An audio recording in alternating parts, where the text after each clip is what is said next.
Tinaas ni Grid ang kanyang blade na si Iarot at ginamit niya ang blood cry. Lahat ng kalaban sa loob ng 30 meters ay mawawala ng sense of balance ng 1.5 seconds.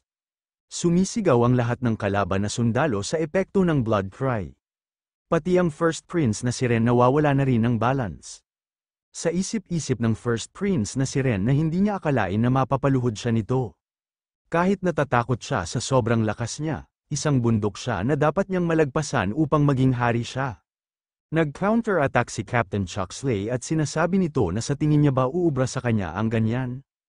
Nakangiting sinasabi ni Grid na hindi na masama. Sa isip-isip ni Grid na parang nasa level ng boss monster ang resistance niya sa abnormal status effects. Kahit normal sword technique lang ang ginagamit niya, dahil siya ang nanguna sa assault, dapat mataas ang posisyon niya dyan. May kulang ba ang kaharian sa mga tao? Mas mabilis siya sa bilis. Tinatanong ni Grid kung bakit ang galing niya mag-block. Huminto na siya at mamatay. Sa isip-isip ni Grid na maganda ang ginagawa ni Iarot, basta natural na makikita ang gap sa defense niya. Mas magaling siya mag-block kaysa sa inaasahan niya, kaya malamang hindi siya magkakaroon ng critical hit. Hindi makapaniwala si Grid na kaya niyang madepensahan ang lahat ng pag-atake niya. Sinasabi ni Captain Chuxley na masyadong siyang maingay at walang substance.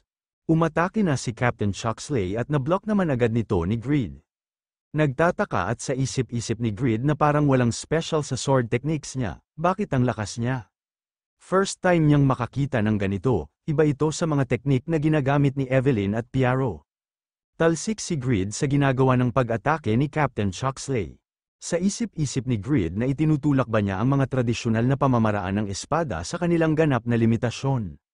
Dahil wala siyang ginagamit na kahit anong tricks, hindi niya siya maatake sa mga gaps niya.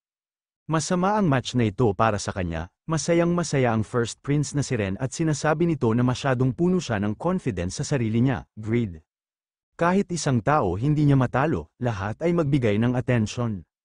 Matatalo na ni Sir Chuxley si Grid, mag-advance na sila sa Riden. Nagsigawan naman ang mga sundalo ng First Prince na si Ren. Inatake ni Raden ang mga sundalo na papunta sa Riden at sinasabi nito na hindi niya sila papayagan. Mga sundalo ng Hilaga, huwag umatras, huwag hayaang maabot nila ang Panginoon.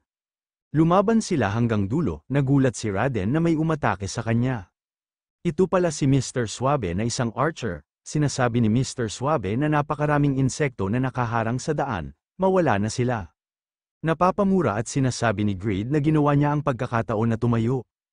Ang tanga na yan, marami pa siyang ginagawa para tulungan ang lalaki na yan, pero knight siya ng kanyang father-in-law. Hindi niya siya hahayaang mamatay ng ganon.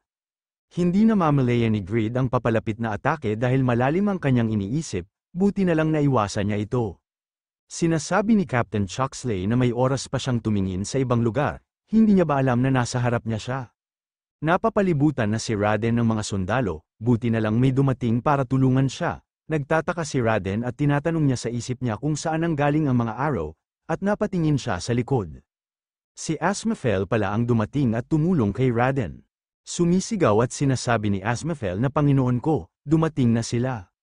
Siya, si Asmafel ang mangguna sa pag-atake, unang dumating ang commander.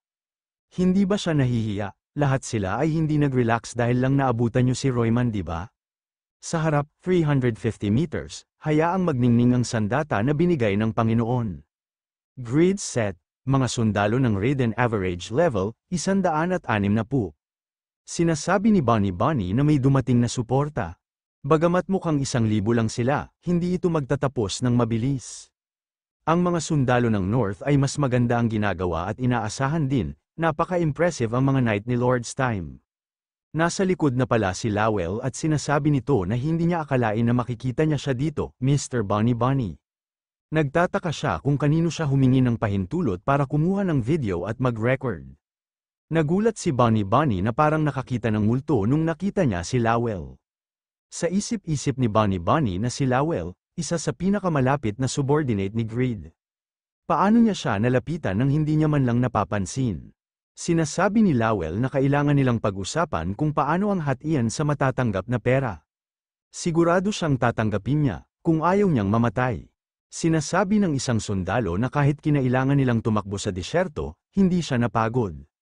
Batid pa ng isang sundalo na akala niya mamamatay na siya dahil sa impyerno na pagsasanay at sa fieldwork, pero parang lahat ng training na yon ay talagang nagpalakas sa kanila.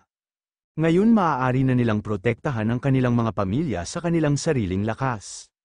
Sa simula pa lang, ito ang gusto ng Duke mangyari, naiinis at sinasabi ni Grid na bilisan na nila kumilos.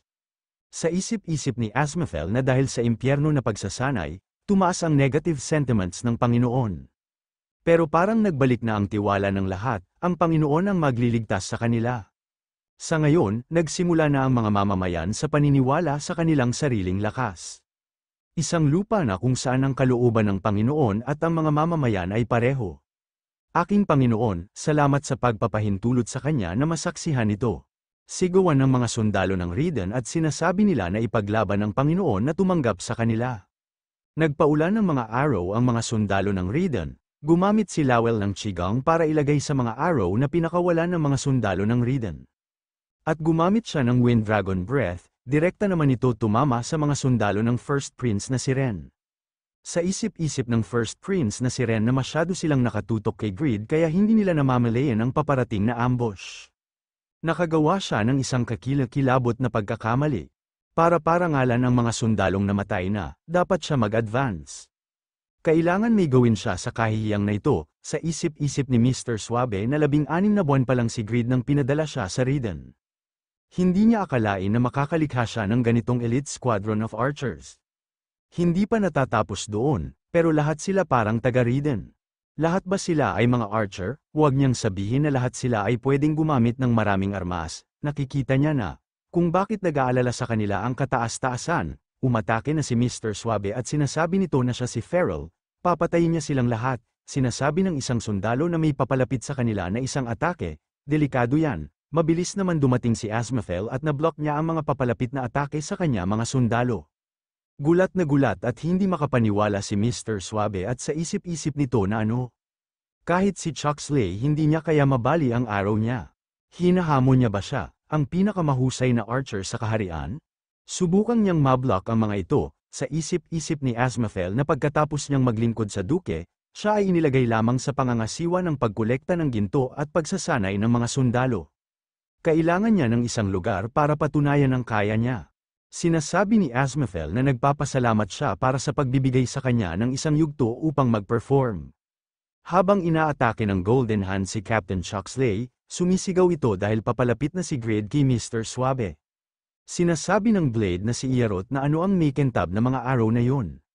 Bakit niya ibibigay sa kanya yan? Nakaramdam naman ng takot si Mr. Suabe nang naramdaman niya na nandyan na si Grid sa kanyang likod.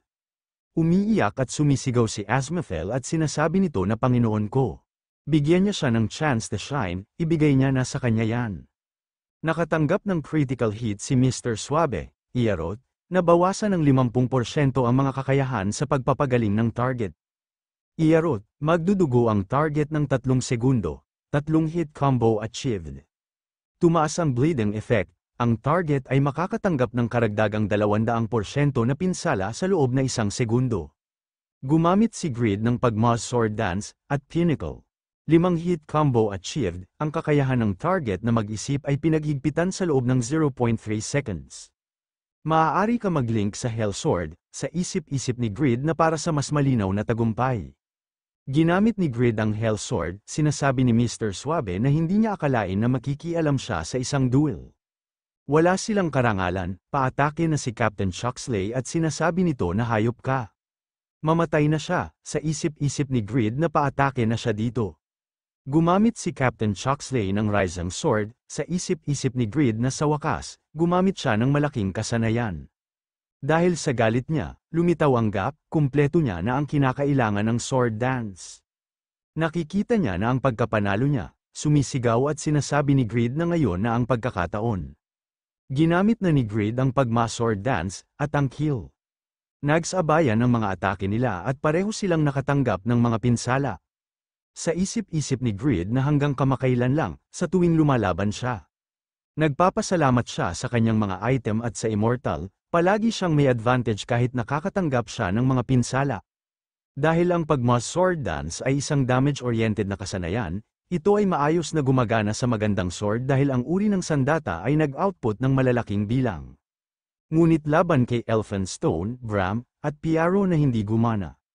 Kahit na makapaglabas ng malaking halaga ng pinsala, hindi niya sila matamaan. At pagkatapos ng dating laban nila ni Piaro, may na-realize siya. Para sa higher caliber sword style, one-handed swords ito ay mas maganda. Nakuha niya ang one-handed sword na si Iarot, isang sandata na nagdudulot ng pinsala na maihahambing sa mga greatsword. Nakapag-practice din siya nito, ngunit hindi niya akalain na hindi niya kayang harapin ang isang critical hit sa kabila ng pagsunod sa blade na si Iarot. Hindi niya siya kayang talunin sa lakas niya lang, pinalampas niya pa ang pagkakataong at gumawa pa siya ng panunuya sa kanya. Sinasabi ni Captain Chuxley na kung gaano siya nasaktan, hindi niya siya kayang pigilan. Mamatay siya, hayop ka. Kung pwede lang, gusto niyang matalo siya sa kanyang lakas lang. Ngunit hindi yun natuloy, sa isip-isip ni Azmathel na hindi niya akalain na aangkinin niya ang victory habang nakatayo pa ang kalaban. Ang tanga naman niya, Eternal Knight, sinasabi ni Greed na kung mamamatay siya, mawawasak ang kanyang kastilyo. Kaya unawain niya siya, sa isip-isip ni Azmathel na ang lakas ng kanyang Panginoon. Nagmumula sa lahat ng nakapaligid sa kanya, naghahanda na ang mga God Hand na magpakawala ng atake. Sa isip-isip ni Captain Chuxley na hindi lang isa sa mga artifact na yun. Nagpakawala ng magic missile ang mga God Hand, nakatayo pa din si Captain Chuxley at sinasabi nito na isang magic missile. Hindi niya akalain na ang kanyang armor na may mataas na magic resistance, hindi niya nagawa ma-block ang pinakamahinang offensive spell. Paano nakakagamit ang isang blacksmith ng isang magic? Sinasabi ni Greed na hindi niya inaasahan na mas matigas siya. Susubukan niya pa ba? Tapos na kasi siyang mag-practice. Kahit na masama ang resulta, sa isip-isip ni Captain Chuxley na akala niya na wala na ang pader na naramdaman niya noong Reinhardt invasion, ngunit higit sa galit, siya ay tiyak na impressed. Sinasabi ni Greed na wala nang magulo sa paligid. Ngayon kausap niya ang Panginoon ng Riden, at may kabayaran para sa pagsubok na salakayin ng kanyang teritoryo, at sisiguraduhin niyang magbabayad siya. Tinatanong ni Captain Chuxley kung legend ba siya. Ang legendary assassin na si Daluka, sabi ng mga tao siya ay ang genius ng isang era, siya ang master ni Kazam at Doran. Gayunpaman, lahat ng tungkol sa kanya ay nababalot ng misteryo, kaya halos lahat ng tungkol sa kanya ay itinuturing bilang sabi-sabi. Hindi tulad ng kanyang misteryosong kalikasan, gayunpaman, ang kanyang mga turo ay maingat na ipinasa sa mga henerasyon. 10 years ago, nagkataon na nakuha ng royal family ng Etnal ang isa sa mga libro ni Dalukas. Ang royal family ay kumuha ng 5,000 na ulila mula sa kingdom at sinanay sila batay sa mga turo ng aklat. 40 na bata lamang ang nakakakuha ng ilan sa mga turo, at bagamat walang sino man ang nakakakuha ng ganap na lahat ng mga turo sa aklat, ang mga kasanayang nakuha nila ay higit pa sa sapat. Ang 40 bata ay naging na Silver Dragon Squadron, isang grupo na kailanman hindi nabigo sa royal family. Sinasabi ng isang assassin na dapat dukutin na nila ang asawa ng duke, nandito pa sila sa labas ng pader. Anong meron sa lugar na ito? Bagamat nagtatago nila ang kanilang mga bakas, maraming magsasaka ang nakakapansin sa kanila. Parang hindi naman sila normal na magsasaka, wala ng oras para mag-aksaya ng oras. Kailangan na nilang magmadali, ginamit nila ang Dulakas Clothes. Dalukas Clothes, isang kasanayang nagpapalaganap ng crypsis at nagtutulak sa iyong pagiging stealthiness sa limitasyon. Sinasabi ng babae na lahat sila ay pumunta dito, mayroon siyang ilang patatas. Sinasabi ng kalbo na nagsimula na siyang magutom, nagmamadali at tinatanong ni Bland kung rainbow potatoes ba yan? Gumamit si Bland ng heist para dablihin ang kanyang bilis. Lahat ng madaanan ni Bland ay nagtutumbahan dahil sa kanyang nilis. Sinasabi ng babae na Mr. Bland, sinasabi ni Mr. Piaro na mag-share siya ng pagkain. Narinig niya na halos 100 tao lamang ang maaaring gumamit ng ganoong mataas na antas ng heist. Hindi niya akalain na gagamitin ni Bland ang skill na ito para lang mauna sa pagkain. Narinig niya na anak siya ng maharlika, pero base sa kung paano siya kumain, parang hindi naman. Sa isip-isip ni Bland na noong una, kumakain siya para mag-survive, ngunit ngayon ang mga patatas na ito lamang ang nagpapawala sa isip niya. Pumunta siya dito bilang hostage at ilang araw na naglulumbay sa kalungkutan. Itong 7 lasa ang nagpasaya sa kanya, sinasabi ng matandang babae na parang gutom na gutom siya. Kunin niya na rin ang kanyang patatas, sinasabi ng batang babae na kinuha niya na naman ang lahat. Sa isip-isip ni Bland na hindi niya akalain na ang isang karaniwang tao ay maawa sa kanya. Nakakatawa, pero hindi masama ang pakiramdam niya. Sinasabi ni Bland na imbes na mag-alala sa kanya, alagaan niya ang sarili niya. Ang kanyang kalusugan ay nakakabahala. Siguro ayaw niyang mamatay dahil sa sakit. May napansin si Bland sa field, at sinasabi nito na nakakaabala sa kanya na ang mga daga ay tumatakbo sa paligid. Kahit na ito ay isang lugar ng trabaho para sa mga karaniwang tao. Sa isip-isip ni Captain Chuxley na ang title ng isang legend ay ibinibigay lamang sa mga nakarating sa rurok. Ang kanyang mga nagawa sa Reinhardt ay ginawa siyang karapat-dapat sa titulong yun. Sa araw na yun, siya ay naging motivated sa pamamagitan ng kanyang mga aksyon at itinulak ang kanyang sarili sa bingit. Sa pamamagitan ng kanyang efforts, nakuha niya pa ang title ng Swordmaster. Akala niya na isara niya na ang pagitan nila. Sinasabi ni Captain Chuxley na paano magiging mas malakas ang isang legend. Sinasabi ni Greed na anong kalokohan ang pinagsasabi niya. Malayo pa ang lalakbayin niya. Sa isip-isip ni Greed na akala niya mas mahina siya kumpara sa ibang legends dahil hindi niya pa nakumpleto ang Ascension Quest. Kaya nagsimula siyang itanong ang sarili niya kung bakit ganyan. Dahil, hindi tulad ng mga miyembro ng Sedeca Guild, hindi niya ginamit ng husto ang kakayahan niya, kaya mas matagal siyang nag-level up. Wala siyang kakayahan na mamuno katulad ni Yura o Huroy.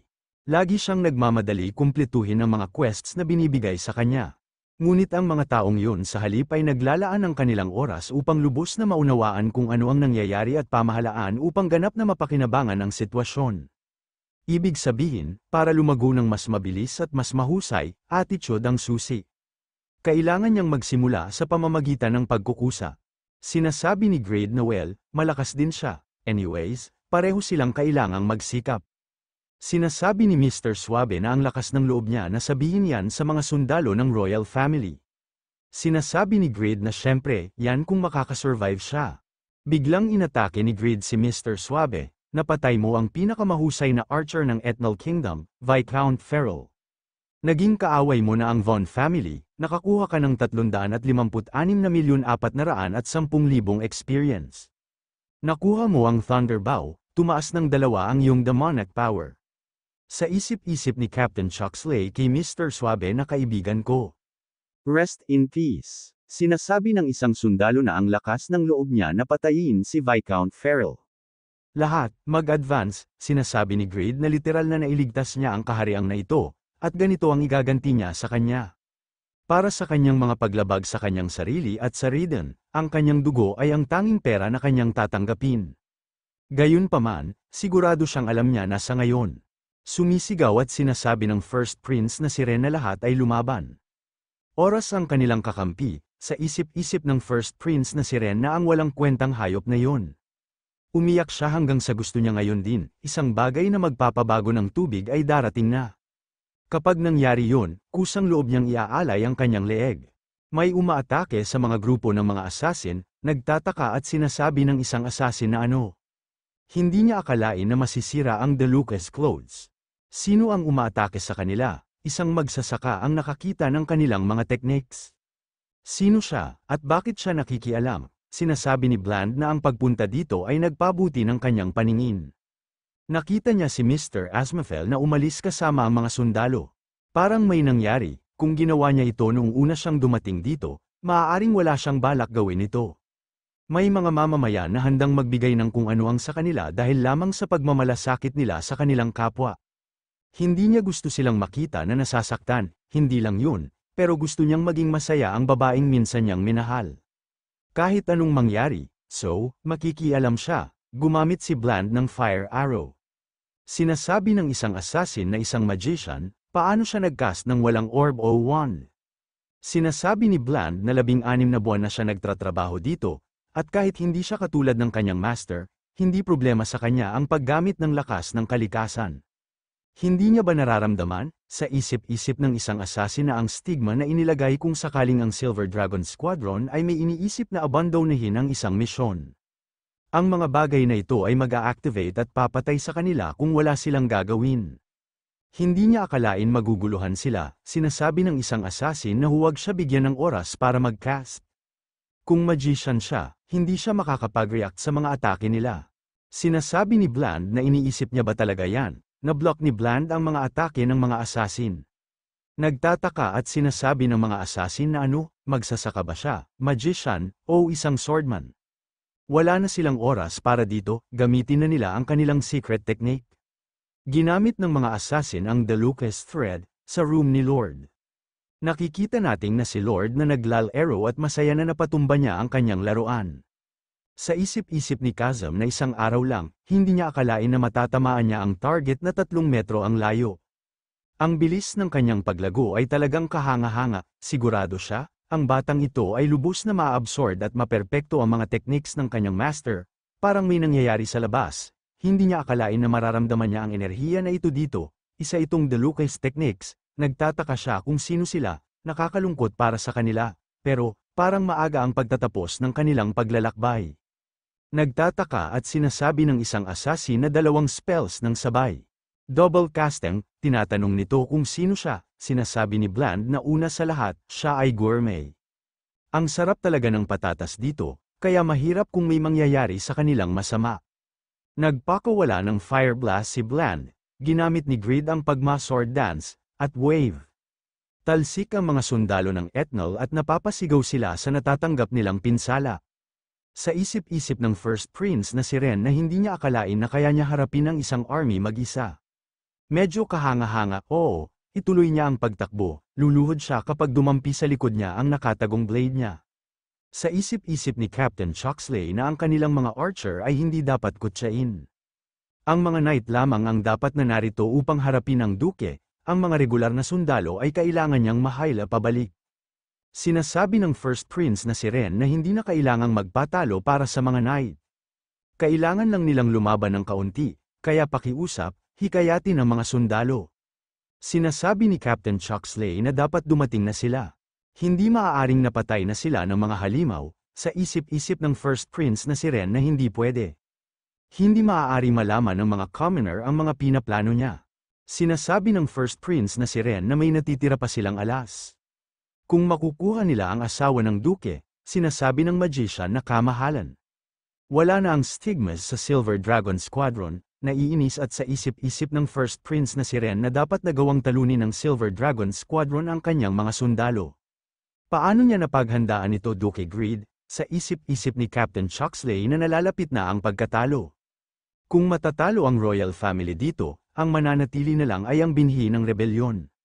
Sinasabi ni Captain Chuxley na Vice Captain, mag-focus sila sa lahat ng pag-atake sa duke. Kahit kailangan nilang ipagsapalaran ang buhay ng lahat, kailangan nilang siyang talunin.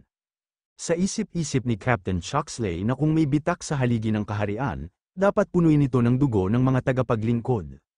Tatalunin niya ang isang legend sa harap niya at babaguhin niya ang hangin ng labanan. Nagtataka at sinasabi ni Grid na bakit bigla siyang pinupuntirya ng lahat. Sinasabi ng mga sundalo na patayin si Duke Grid, sa isip-isip ni Grid na hindi niya pinapatay ang mga sundalo ng prinsipe dahil kailangan rin magkaroon ng experience ang mga sundalo niya. Pero sa ngayon, sobra na ang stamina niya, dapat mahina na sila dahil sa kanilang mga arrow. Hindi niya akalain na magkakaroon pa sila ng ganitong lakas. As expected, kahit normal na sundalo ay mahalaga, biglang umatake si Raden at sinasabi nito na Duke Grid. Please, tumakas na siya lang ang makakapagprotekta kay Marquis Time. Sinasabi ni Captain Chuxley na young knight, huwag siyang pumunta sa execution grounds na sira ang katawan. Sa isip-isip ni Grid na kahit hindi siya ganun kagaling, loyal siya gaya ni Jude. Pumasa siya sa kanya, kahit na hindi niya maintindihan kung bakit sobrang nag-aalala siya sa kanyang father-in-law. Sinasabi ni Grid na tama ang knight na yan, alagaan niya ang katawan niya. Hinila ni Grid si Raden at nagtataka naman siya dito at sinasabi ni Raden na Panginoon ko, ano ang ginagawa niya? Hindi makapaniwala si Raden at sa isip-isip nito na isang maharlika na nakatayo sa harap ng mga knight. Ginamit ni Grid ang pagma-sword dance at ang restraint. Restraint, walang kalaban ang makakalapit sa iyo ng 3 segundo. Sinasabi ng isang sundalo na hindi nakikinig ang katawan niya sa kanya. Sinasabi ni Captain Chuxley na ang tunay na katapatan ay nagpapahintulot sa isa na tumawid kahit sa kailaliman ng impyerno. Kaya tumahimik at ilibing dito para sa kaharian, nagtataka at sa isip-isip ni Grid na hindi gumagana sa kanya ang restraint dito. Hindi tao ang lalaking ito, nakangiting sinasabi ni Asmafel na ito na ang kanyang opportunity para mag-shine. Umatake na si Captain Chuxley at biglang lumabas si Randy para mablock ang pag-atake na ginawa ni Captain Chuxley. Nakangiti at sinasabi ni Grid na nice timing, Randy. Sinasabi ni Lowell na laban sa mga desperadong kaaway, imposible na ma-distribute ang experience points ng pantay-pantay.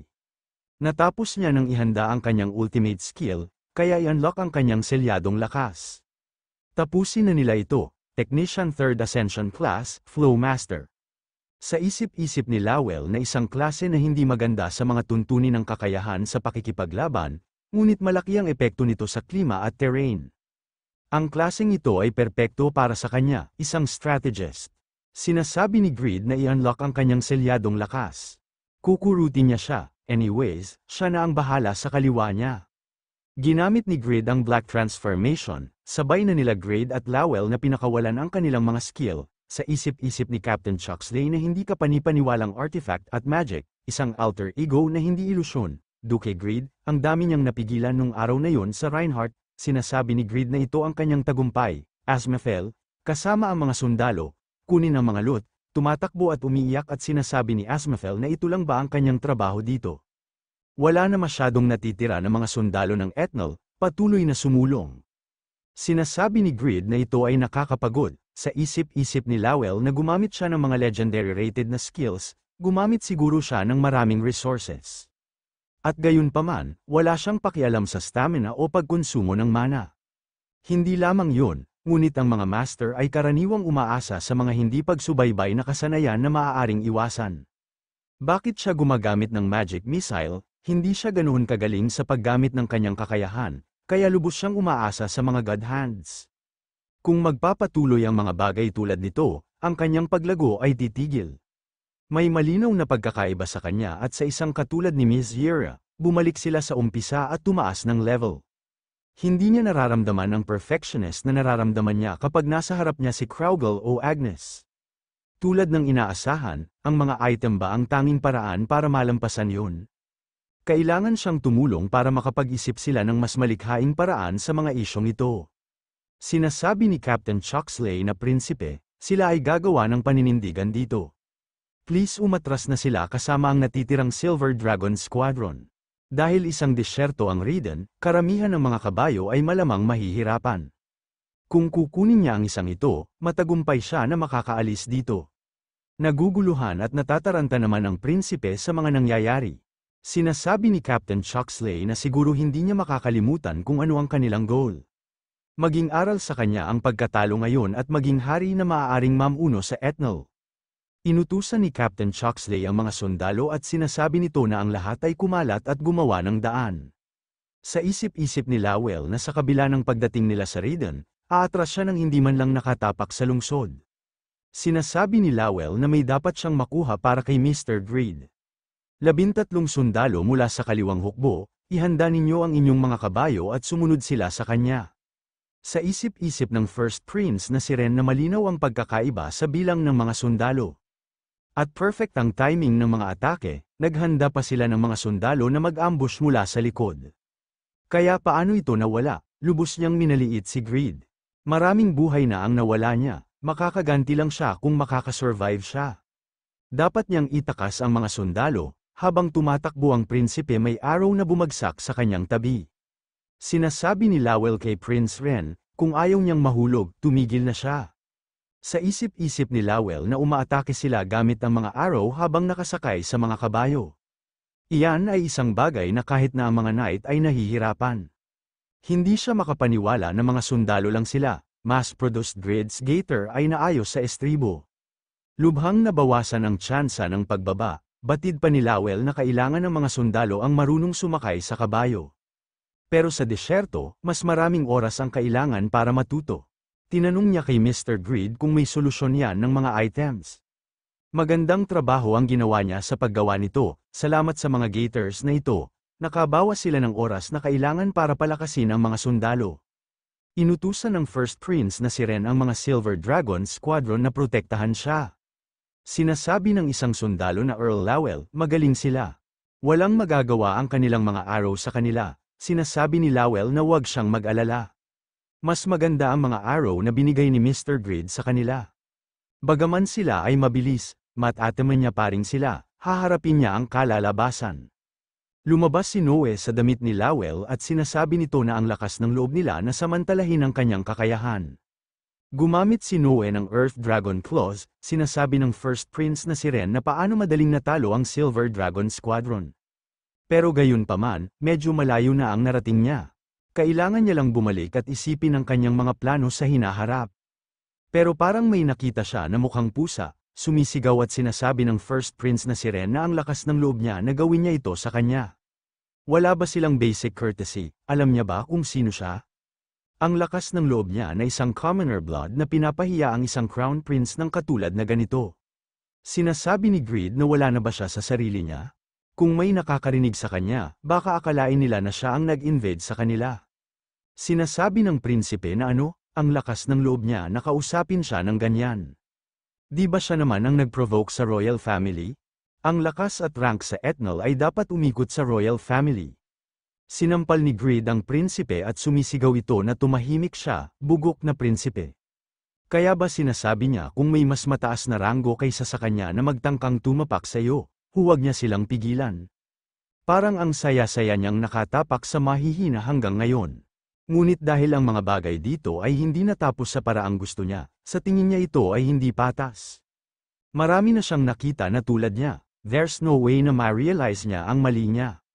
Kailangan mamatay siya, sa isip-isip ni Lowell na bakit ganyan ang galit niya, may nangyari ba sa dalawang ito? Nag-private message si Lowell kay Grid at sinasabi nito na sa kanlurang kontinente, hindi maaaring patayin ang isang miyembro ng royal family. Gayun din, magiging kaaway niya ang Ethnal Kingdom, sinasabi ni Greed na saka na lang nila ipahayag ang kanilang kasarinlan. Hindi ba siya magiging hari? Sinasabi ni Lowell na masyadong maaga pa. Kung magiging independent ang Raiden, magkakaroon ng issue kay Marquis Time at sa North, ang Raiden ay magiging pagkain lang ng imperyo. Ang insidente na ito ay ginawa ng haligi ng Crown Prince. Dapat niya siyang ibalik ng buhay. Sa pamamagitan ng pagiging mapagbigay, mapapabuti niya ang imahe ng Ethnal sa iyo. At masasabi niya rin ang dahilan na loyal siya sa royal family. Tiyak niyang alam niya kung ano ang pakiramdam ng matabyunan ng lakas. Napailing na lang sa inis si Grid, sinasabi ni Grid na Prince Ren, magtatanong siya sa kanya. Lumala ba ang kalusugan ng kanyang kaharian? Sa isip-isip ng prinsipe na as expected, alam niya. Matalino siya. Sumisigaw at sinasabi ng First Prince na si Ren na oo. Para magmana ng trono ng ligtas, wala siyang ibang opsyon kundi ang atakehin siya. Kung nanumpa siya ng katapatan sa royal family, hindi niya na kailangang gumawa ng mga ganitong hakbang. Naalala ni Grid ang sinabi ni Lowell sa ceremony na huwag siyang manumpa ng loyalty sa loyal family, kundi sa hari lang. Sa isip-isip ni Grid na alam ba ni Lowell ito, may kunti sira sa ulo ang bata na ito. Parang plano niya na ang lahat ng ito, napahawak na lang sa ulo si Grid at sinasabi nito na oo, gaya ng sinabi niya, nanumpa siya ng loyalty sa hari. Kahit matindi ang iyong mga krimen, Prince Ren, dahil siya ang Crown Prince, tagapagmana ng trono, at haligi ng royal family ng Ethnal. Siya si Grid, bilang isang paksa ng Ethnal, ay patatawarin ng iyong mga paglabag laban sa kanya. Hindi makapaniwala at sa isip-isip ni Captain Shoxley na teritoryo ang mahalaga para sa isang maharlika. Ang kabayaran sa pagsalakay ay dapat ang buhay ng leader ang kabayaran. Papatawarin pa niya, nagtataka at sinasabi ng First Prince na si Ren na sandali lang. Sabi niya papatayin niya siya, pero ngayon patatawarin niya na siya ngayon. Ano ang naiisip niyang hiling? Sinasabi ni Grid na bastos ka. Sobra na ang kadaldalan niya. Ito ang kanyang paraan para patunayan ang kanyang katapatan sa hari at bawasan ang gulo sa Ethnal. Sa isip-isip ng prinsipe na ito ang dahilan, upang isipin na kaya niya na magpakita ng kabutihan sa isang kalaban. Iba siya sa kanya, pwede ba siyang maging hari na may knight na maihahambing sa kanya? Sinasabi ng prinsipe na siya ang crown prince ng Ethnal, nanunumpa siya na hindi ito makakalimutan. Hindi niya makakalimutan ang iyong awa, pangako niya na babayaran niya ang kanyang kabutihan. Sa isip-isip ni Bonnie na kahit si Lowell ay makakuha ng maraming pera mula sa kanya, nakakapag-record siya ng isang hindi kapanipaniwalang eksena, hindi niya akalain na siya ay mananalo laban sa libu-libong mga sundalo at tatayo sa pantay na termino sa loyal family, ang kakayahang kunin ang atensyon ng publiko, ang kanyang pag-iral lamang ay nagdudulot ng walang katapusang nilalaman, inutos ni Greed na bumalik na silang lahat sa kastilyo. Sa Raiden, sinasabi ng leader ng mga assassin na ito ang lugar kung saan tumutuloy ang asawa ng duke. Pumunta na sila sa entrance, sinasabi ng isang assassin na leader, mapagkakatiwalaan ba nila siya? Sinasabi ng leader na dahil nabigo sila, kamatayan lang ang naghihintay sa kanila kung sila ay babalik. Naalala ng leader ng assassin ang sinabi ni Bland sa kanila. Sinasabi ni Bland na sila ay nakatali sa isang bagay na kakaiba. Sinasabi ng leader na tanggal niya ang stigma, sinasabi ni Bland na malamang may mga dahilan siya. Anyways, malaya siyang gawin ang lahat ng gusto niya ngayon. Ayokong madumihan ang mga lupaing ito ng kanyang karaniwang dugo. Sa isip-isip ng leader ng assassin na malaya na sila. Dahil ulila sila, napilitan silang lumaki bilang mga assassin. Pero ngayon malaya na sila, binigyan niya sila ng kalayaan. Sinasabi ng leader na wala silang alam sa mga ganyan. Wala na silang pupuntahan, maaari ba na sundin na lang nila siya? Sinasabi ni Bland na huwag niya siyang pakialaman. Wala siyang balak alagaan ang mga mahihinang tulad nila. Pero kung may gusto siyang gawin, protektahan niya ang asawa ng duke. Pero bawal siya pumasok sa building, paano ang gagawin nila? Sinasabi ng leader na ito ang lugar kung saan nakatira ang nagbigay sa kanila ng kalayaan. Hindi nila alam kung ano ang kalayaan, ngunit ang pamumuhay dito at pag-unawa nito ay hindi masama. May dumating at sinasabi nito na mga teknik ni De Lucas, kawili-wili naman ito. Sinasabi ng isang assassin na may isa pang tao na nakakaalam sa kanilang mga teknik. Si Kazam pala ang dumating at sinasabi nito na tinapo na ba sila? Pwede ba niya silang isama lahat? Sa hinaharap, ang anak ni Greed na si Lord Stime ang mamumuno sa kontinente. Ang Overgeared Shadow Squadron ay magiging pinakamalakas na grupo ng assassin na magtratrabaho bilang shadow niya. Nang araw na yan, nalikha na ang haligi ng squadron. Sinasabi ni Kazam na ito ang bago magandang binhi. Naiinis at sinasabi ni Greed na 4,000 sundalo ang natalo nila pero ang nakuha lang nilang lots ay kalahati lang. Lowell, sabi niya uupo sila sa maraming pera kung mananalo sila sa digmaan. Hindi ito maraming pera, nagbuntog hininga si Lowell at sinasabi nito na kumita na siya ng 25,000 gold. Malapit na siya maging may-ari ng isang building, hindi ba ang ganoong halaga ng ginto ay wala sa iyo sa puntong ito? Biglang nabuhayan si Greed sa narinig niya na kinita niya at sinasabi nito na 25,000. Ang galing, gawin nila ito araw-araw, lusubin nila ang kabisera.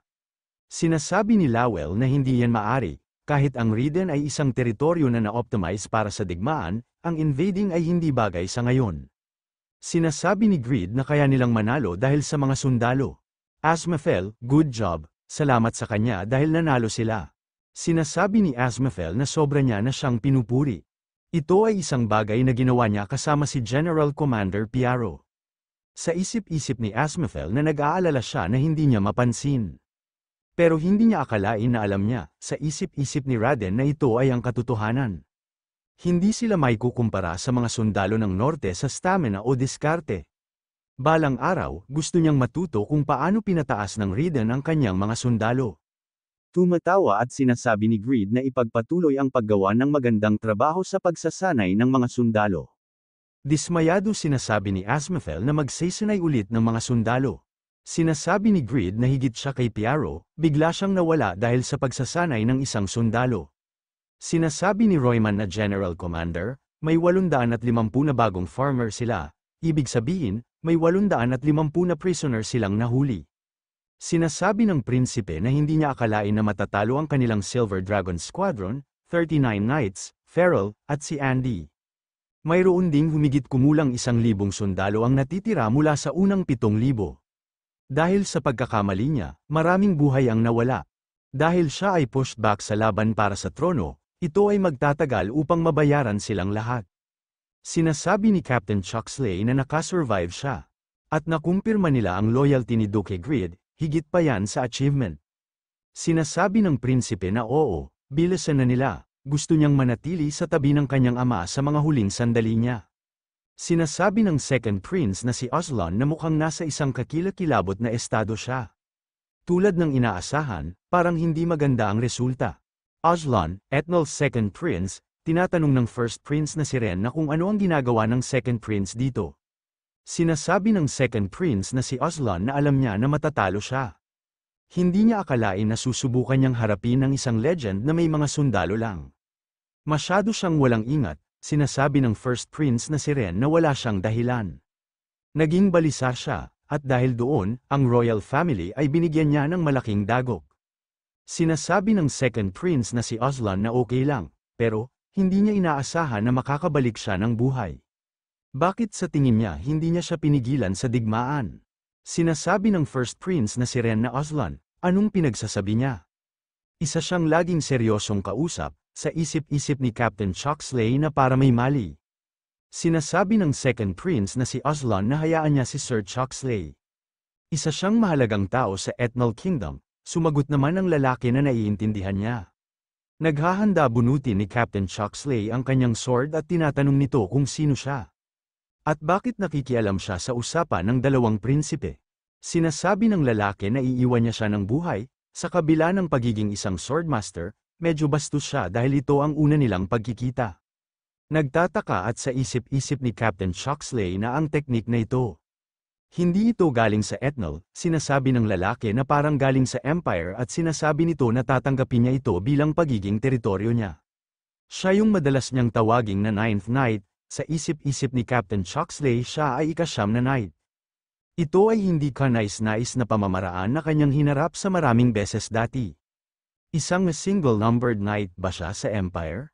Inatake ng lalaki si Captain Chuxley, at sinasabi nito na hanggang sa 100 taon na ang nakalipas, ang Swordmaster ay hindi isang title na ginamit upang pag-usapan ang tungkol sa isang malakas na Swordmaster. Ang Sword Saint lang ang pinakamahusay, buti na lang sa nakalipas na 100 taon, walang nakakarating sa Sword Saint.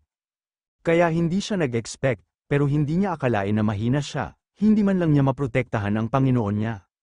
Hindi niya akalain na magkakaroon siya ng title ng Swordmaster sa kabila ng pagkakaroon ng isang sinaunang pamamaraan ng sword. Medyo pathetic sa pananaw ng isang Swordmaster na malapit ng maging Sword Saint. Hindi makapaniwala ang First Prince na si Ren at tinatanong nito kung bakit, sumisigaw at binabanggit ni Captain Chuxley ang pangalang ng prinsipe na si Ren, sa isip-isip ng Second Prince na si Aslan na Sir Chuxley, huwag siyang malungkot.